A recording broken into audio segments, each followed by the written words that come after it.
شروع اللہ کا نام لے کر جو بڑا مہربان نہایت رحم والا ہے۔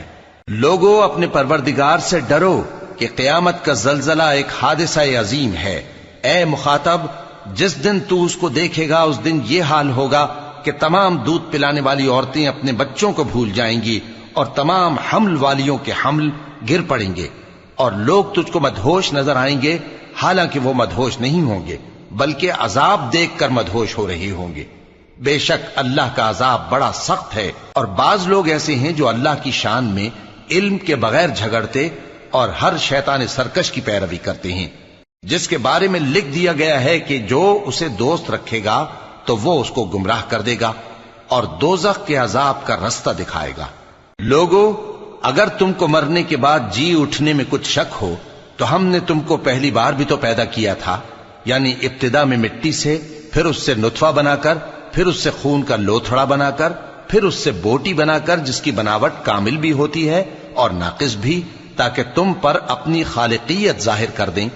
اور ہم جس کو چاہتے ہیں ایک میعاد مقرر تک پیٹ میں ٹھہرائے رکھتے ہیں، پھر تم کو بچہ بنا کر نکالتے ہیں، پھر تم جوانی کو پہنچتے ہو، اور بعض قبل از پیری مر جاتے ہیں، اور بعض بڑھاپے کی نہایت خراب عمر کی طرف لوٹائے جاتے ہیں کہ بہت کچھ جاننے کے بعد بالکل بے علم ہو جاتی ہیں۔ اور اے دیکھنے والے، تو دیکھتا ہے کہ ایک وقت میں زمین خشک پڑی ہوتی ہے، پھر جب ہم اس پر مے برساتے ہیں تو وہ شاداب ہو جاتی اور ابھرنے لگتی ہے اور طرح طرح کی بارونق چیزیں اگاتی ہے۔ ان قدرتوں سے ظاہر ہے کہ اللہ ہی قادر مطلق ہے جو برحق ہے، اور یہ کہ وہ مردوں کو زندہ کر دیتا ہے، اور یہ کہ وہ ہر چیز پر قدرت رکھتا ہے، اور یہ کہ قیامت آنے والی ہے اس میں کچھ شک نہیں، اور یہ کہ اللہ سب لوگوں کو جو قبروں میں ہیں جلا اٹھائے گا۔ اور لوگوں میں کوئی ایسا بھی ہے جو اللہ کی شان میں بغیر علم کے اور بغیر ہدایت کے اور بغیر کتاب روشن کے جھگڑتا ہے اور تکبر سے گردن موڑ لیتا ہے تاکہ لوگوں کو اللہ کے رستے سے گمراہ کر دے۔ اس کے لیے دنیا میں ذلت ہے، اور قیامت کے دن ہم اسے عذاب آتش سوزاں کا مزہ چکھائیں گے۔ اے سرکش، یہ اس کفر کی سزا ہے جو تیرے ہاتھوں نے آگے بھیجا ہے، اور اللہ اپنے بندوں پر ظلم کرنے والا نہیں۔ اور لوگوں میں بعض ایسا بھی ہے جو کنارے پر کھڑا ہو کر اللہ کی عبادت کرتا ہے، اگر اس کو کوئی دنیاوی فائدہ پہنچے تو اس کے سبب مطمئن ہو جائے، اور اگر کوئی آفت پڑے تو منہ کے بل لوٹ جائے، یعنی پھر کافر ہو جائے۔ اس نے دنیا میں بھی نقصان اٹھایا اور آخرت میں بھی، یہی تو صاف نقصان ہے۔ یہ اللہ کے سوا ایسی چیز کو پکارتا ہے جو نہ اسے نقصان پہنچائے اور نہ فائدہ دے سکے، یہی تو پرلے درجے کی گمراہی ہے۔ بلکہ ایسے شخص کو پکارتا ہے جس کا نقصان فائدے سے زیادہ قریب ہے۔ ایسا دوست بھی برا اور ایسا ساتھی بھی برا۔ جو لوگ ایمان لائے اور عمل نیک کرتے رہے، اللہ ان کو بہشتوں میں داخل کرے گا جن کے نیچے نہریں بہ رہی ہیں۔ کچھ شک نہیں کہ اللہ جو چاہتا ہے کرتا ہے۔ جو شخص یہ گمان کرتا ہو کہ اللہ اس کو دنیا اور آخرت میں مدد نہیں دے گا تو اس کو چاہیے کہ اوپر کی طرف یعنی اپنے گھر کی چھت میں ایک رسی باندھے، پھر اس سے اپنا گلا گھونٹ لے، پھر دیکھے کہ آیا یہ تدبیر اس کے غصے کو دور کر دیتی ہے۔ اور اسی طرح ہم نے اس قرآن کو اتارا جس کی تمام باتیں کھلی ہوئی ہیں، اور یہ یاد رکھو کہ اللہ جس کو چاہتا ہے ہدایت دیتا ہے۔ جو لوگ مومن یعنی مسلمان ہیں اور جو یہودی ہیں اور ستارہ پرست اور عیسائی اور مجوسی اور مشرک، اللہ ان سب میں قیامت کے دن فیصلہ کر دے گا۔ بے شک اللہ ہر چیز سے باخبر ہے۔ کیا تم نے نہیں دیکھا کہ جو مخلوق آسمانوں میں ہے اور جو زمین میں ہے، اور سورج اور چاند اور ستارے اور پہاڑ اور درخت اور چوپائے اور بہت سے انسان اللہ کو سجدہ کرتے ہیں، اور بہت سے ایسے ہیں جن پر عذاب ثابت ہو چکا ہے، اور جس شخص کو اللہ ذلیل کرے اس کو کوئی عزت دینے والا نہیں۔ بے شک اللہ جو چاہتا ہے کرتا ہے۔ یہ دو فریق ایک دوسرے کے دشمن اپنے پروردگار کے بارے میں جھگڑتے ہیں، تو جو کافر ہیں ان کے لیے آگ کے کپڑے قطع کیے جائیں گے اور ان کے سروں پر جلتا ہوا پانی ڈالا جائے گا، اس سے ان کے پیٹ کے اندر کی چیزیں اور کھالیں گل جائیں گی، اور ان کے مارنے کے لیے لوہے کے ہتھوڑے ہوں گے۔ جب وہ چاہیں گے کہ اس رنج و تکلیف کی وجہ سے دوزخ سے نکل جائیں تو پھر اسی میں لوٹا دیے جائیں گے، اور کہا جائے گا کہ جلنے کے عذاب کا مزہ چکھتے رہو۔ جو لوگ ایمان لائے اور عمل نیک کرتے رہے، اللہ ان کو بہشتوں میں داخل کرے گا جن کے تلے نہریں بہ رہی ہیں، وہاں ان کو سونے کے کنگن پہنائے جائیں گے اور موتی، اور وہاں ان کا لباس ریشمی ہوگا، اور ان کو اچھی بات کی طرف رہنمائی کی گئی اور خوبیوں والے مالک کی راہ بتائی گئی۔ جو لوگ کافر ہیں اور لوگوں کو اللہ کے رستے سے اور مسجد حرام سے، جسے ہم نے لوگوں کے لیے یکساں عبادت گاہ بنایا ہے، روکتے ہیں، خواہ وہ وہاں کے رہنے والے ہوں یا باہر سے آنے والے، اور جو اس میں شرارت سے کجروی و کفر کرنا چاہے تو اس کو ہم درد دینے والے عذاب کا مزہ چکھائیں گے۔ اور ایک وقت تھا جب ہم نے ابراہیم کو خانہ کعبہ کا مقام بتا دیا اور ارشاد فرمایا کہ میرے ساتھ کسی چیز کو شریک نہ کیجو، اور طواف کرنے والوں اور قیام کرنے والوں اور رکوع کرنے والوں اور سجدہ کرنے والوں کے لیے میرے گھر کو صاف رکھا کرنا، اور لوگوں میں حج کے لیے اعلان کر دو کہ تمہاری طرف پیدل اور دبلے دبلے اونٹوں پر جو دور دراز رستوں سے چلے آتے ہوں سوار ہو کر چلے آئیں، تاکہ اپنے فائدے کے کاموں کے لیے حاضر ہوں۔ اور قربانی کی ایام معلوم میں مویشی چوپایوں کے ذبح کے وقت جو اللہ نے ان کو دیے ہیں ان پر اللہ کا نام لے۔ اب اس میں سے تم خود بھی کھاؤ اور خستہ حال ضرورت مند کو بھی کھلاؤ۔ پھر چاہیے کہ لوگ اپنا میل کچیل دور کریں اور منتیں پوری کریں اور اس قدیم گھر یعنی بیت اللہ کا طواف کریں، یہ ہمارا حکم ہے۔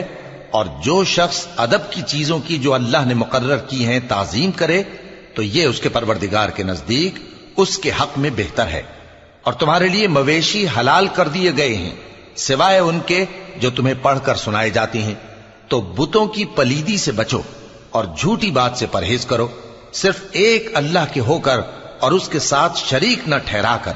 اور جو شخص کسی کو اللہ کے ساتھ شریک مقرر کرے تو وہ گویا ایسا ہے جیسے آسمان سے گر پڑے، پھر اس کو پرندے اچک لے جائیں یا ہوا کسی دور کی جگہ اڑا کر پھینک دے۔ یہ ہمارا حکم ہے۔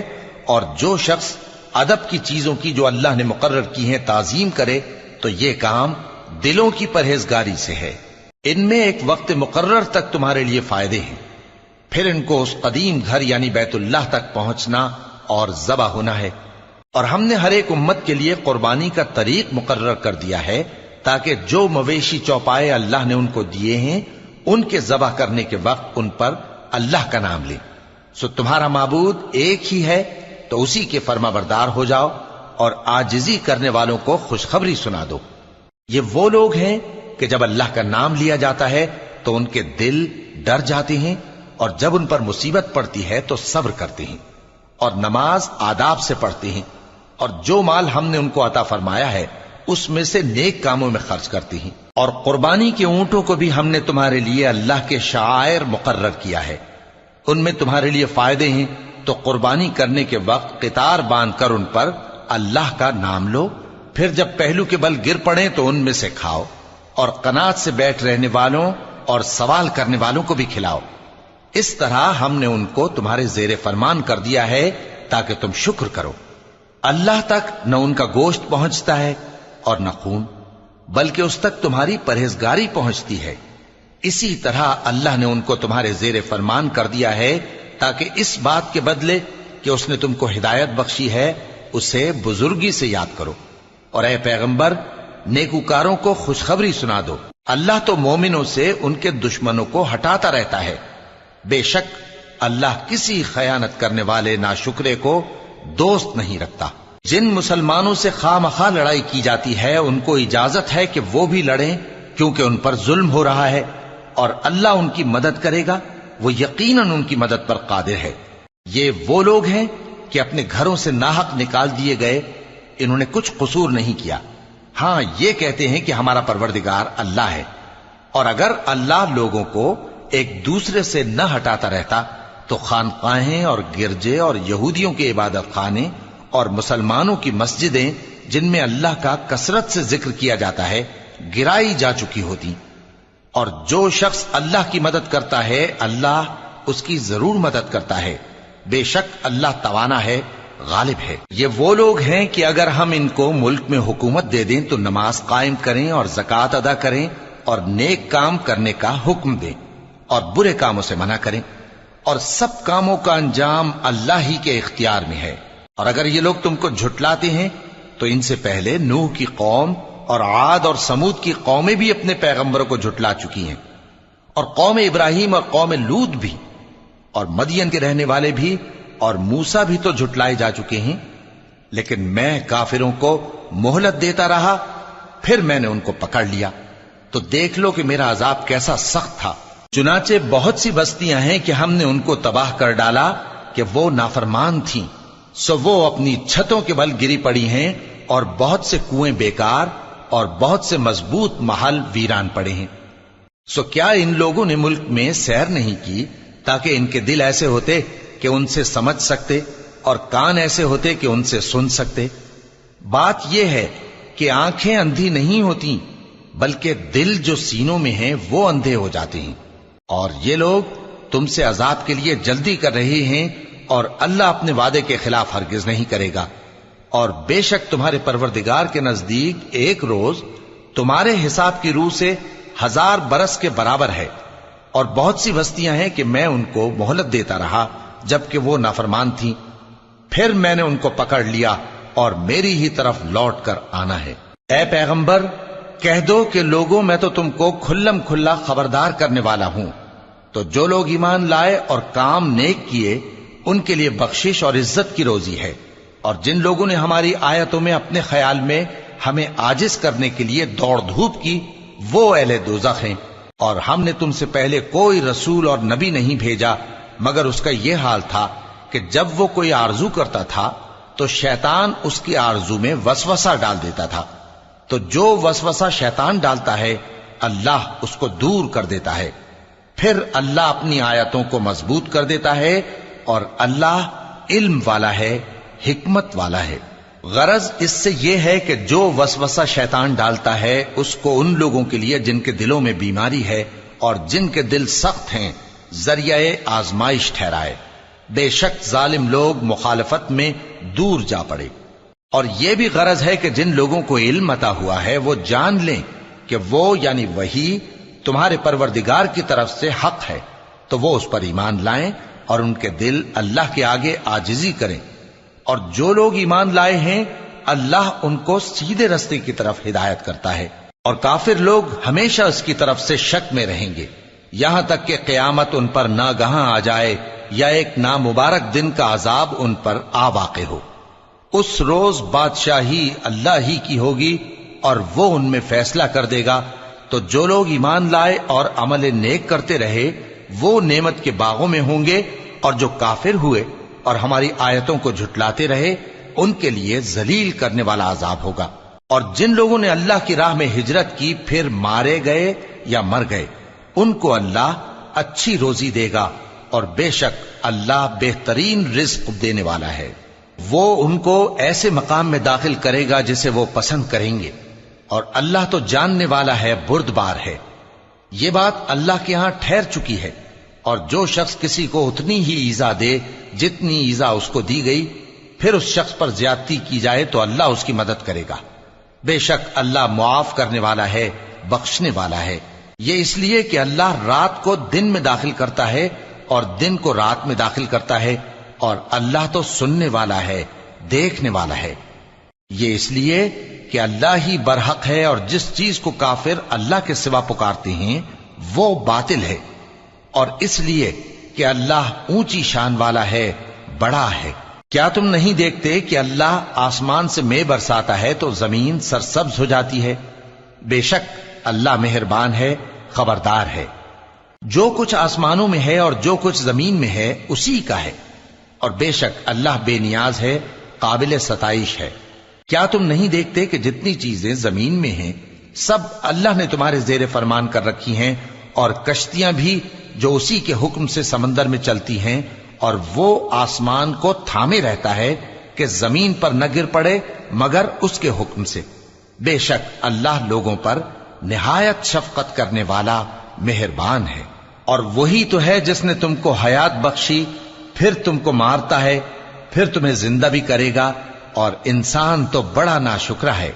ہم نے ہر ایک امت کے لیے بندگی کی ایک راہ مقرر کر دی ہے، کہ اسی طرح وہ بندگی کرتے ہیں، تو یہ لوگ تم سے اس معاملے میں جھگڑا نہ کریں، اور تم لوگوں کو اپنے پروردگار کی طرف بلاتے رہو، بے شک تم سیدھے رستے پر ہو۔ اور اگر یہ تم سے جھگڑا کریں تو کہہ دو کہ جو عمل تم کرتے ہو اللہ ان سے خوب واقف ہے۔ جن باتوں میں تم اختلاف کرتے ہو اللہ تم میں قیامت کے روز ان کا فیصلہ کر دے گا۔ کیا تم نہیں جانتے کہ جو کچھ آسمان اور زمین میں ہے اللہ اس کو جانتا ہے؟ یہ سب کچھ کتاب میں لکھا ہوا ہے، بے شک یہ سب اللہ کو آسان ہے۔ اور یہ لوگ اللہ کے سوا ایسی چیزوں کی عبادت کرتے ہیں جن کی اس نے کوئی سند نازل نہیں فرمائی، اور نہ ان کے پاس اس کی کوئی دلیل ہے، اور ظالموں کا کوئی بھی مددگار نہیں ہوگا۔ اور جب ان کو ہماری صاف صاف آیتیں پڑھ کر سنائی جاتی ہیں تو ان کی شکل بگڑ جاتی ہے، اور تم ان کے چہروں میں صاف طور پر ناگواری دیکھتے ہو۔ ایسا لگتا ہے کہ جو لوگ ان کو ہماری آیتیں پڑھ کر سناتے ہیں ان پر حملہ کر دیں گے۔ کہہ دو کہ میں تم کو اس سے بھی بری چیز بتاؤں، وہ دوزخ کی آگ ہے جس کا اللہ نے کافروں سے وعدہ کیا ہے، اور وہ برا ٹھکانہ ہے۔ لوگوں، ایک مثال بیان کی جاتی ہے، اسے غور سے سنو کہ جن لوگوں کو تم اللہ کے سوا پکارتے ہو وہ ایک مکھی بھی نہیں بنا سکتے اگرچہ اس کے لیے سب اکٹھے ہو جائیں، اور اگر مکھی ان سے کوئی چیز چھین لے جائے تو اسے اس سے چھڑا نہیں سکتے۔ طالب اور مطلوب یعنی عابد اور معبود دونوں گئے گزرے ہیں۔ ان لوگوں نے اللہ کی قدر جیسی کرنی چاہیے تھی نہیں کی۔ کچھ شک نہیں کہ اللہ زبردست ہے، غالب ہے۔ اللہ فرشتوں میں سے پیغام پہنچانے والے منتخب کر لیتا ہے اور انسانوں میں سے بھی۔ بے شک اللہ سننے والا ہے، دیکھنے والا ہے۔ جو ان کے آگے ہے اور جو ان کے پیچھے ہے وہ اس سے واقف ہے، اور سب کاموں کا رجوع اللہ ہی کی طرف ہے۔ مومنوں، رکوع کرتے اور سجدہ کرتے اور اپنے پروردگار کی عبادت کرتے رہو اور نیک کام کرو تاکہ فلاح پاؤ، اور اللہ کی راہ میں جہاد کرو جیسا جہاد کرنے کا حق ہے۔ اس نے تم کو منتخب کیا ہے اور تم پر دین کی کسی بات میں تنگی نہیں کی، اور تمہارے لیے تمہارے باپ ابراہیم کا دین پسند کیا۔ اسی اللہ نے پہلے یعنی پہلی کتابوں میں تمہارا نام مسلم رکھا تھا، اور اس کتاب میں بھی وہی نام رکھا ہے۔ تو جہاد کرو تاکہ پیغمبر تمہارے بارے میں گواہ ہوں اور تم لوگوں کے مقابلے میں گواہ رہو۔ سو مسلمانوں، نماز قائم کرو اور زکوٰۃ دو اور اللہ کے دین کی رسی کو پکڑے رہو، وہی تمہارا دوست ہے۔ سو وہ کیا خوب دوست ہے اور کیا خوب مددگار ہے۔